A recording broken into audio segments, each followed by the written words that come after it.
Diyos ko po, ano ba yan? Apakainit naman ngayon. Bakit kaya madaming tao? May rally pala kasi. Para saan kaya yan, no? Makatingin nga, makipag-chismisan kaya ako dyan kung ano mga nakalagay na ano sa t-shirt nila. Ang sabi? Buwan pala ng kababaihan ngayon. Akala ko naman kasi, kaya nagkukumpulan ang mga marites dyan kasi may chismis. Well, may chismis naman pala talaga. Pero yung chismis na hindi pang kanto, yung chismis na pang may advokasya talaga. What if magtanong kaya ako sa mga tao? Sige na nga, para may matutunan ako, hindi yung puros chismis na ang alam ko.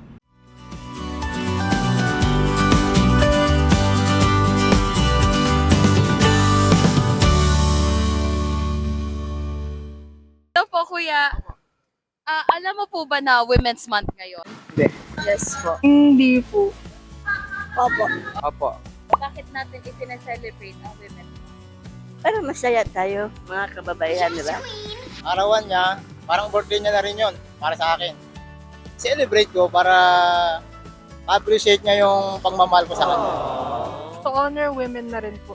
Pinagdiriwang natin na ipakita yung kakayahan ng isang babae bilang isang individual or isang tao. Paano mo gustong isineselebrate itong Women's Month? Like po, gumawa po ng mga program para po sa mga kababaihan po. Hindi ko po alam. Ano po yung dream celebration mo ng Women's Month? Pahinga po siguro. Pahinga? Wow, parang luxury yan. For me po, makatanggap ng isang flower, okay na po sa akin. Masaya. Walang gulo. Ano po sa tingin mo ang kulay ng Women's Month? Pula. Bakit po pula? Pagmamahal. Ginto eh. Gold, siyempre. Kulay na, napatay tayo dyan, ma'am.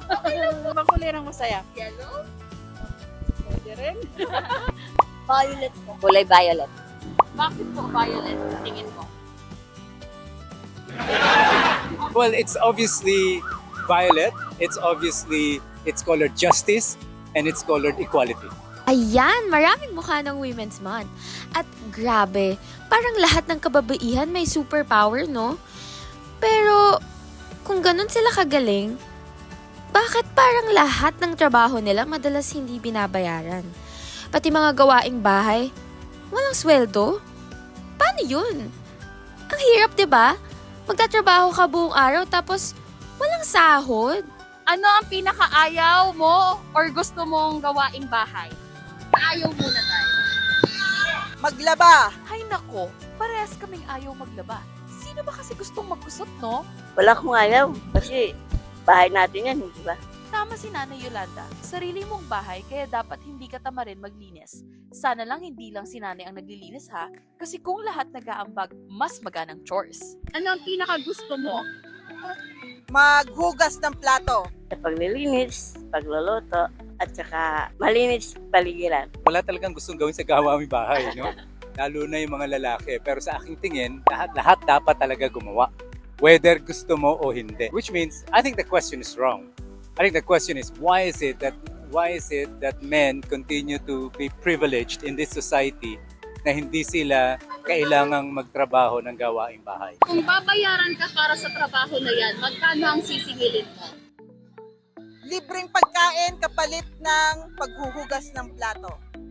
Ang alam ko ng sigil sa katulong ngayon, mga 4. I think it should be at least the minimum wage because in the first place, domestic work is work and that's necessary work.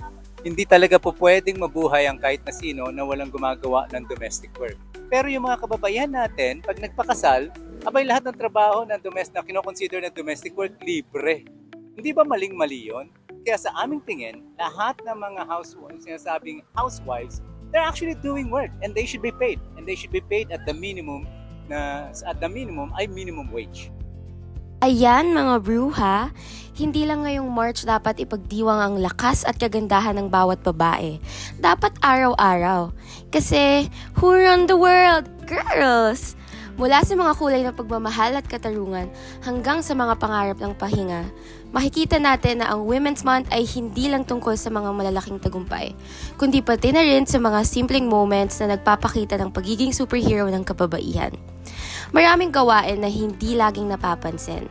Katulad na lang ng mga gawaing bahay na pinapasa mo sa ate mo hanggang sa mga pag-sacrifice ng nanay natin na hindi pagtulog ng maayos. At pati na rin ang lakas na kailangan para magbigay buhay. Literal.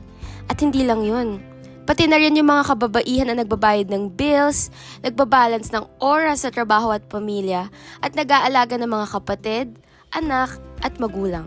Kaya sa lahat ng mga nanay, ate, lola, tita, girlfriend, Happy Women's Month.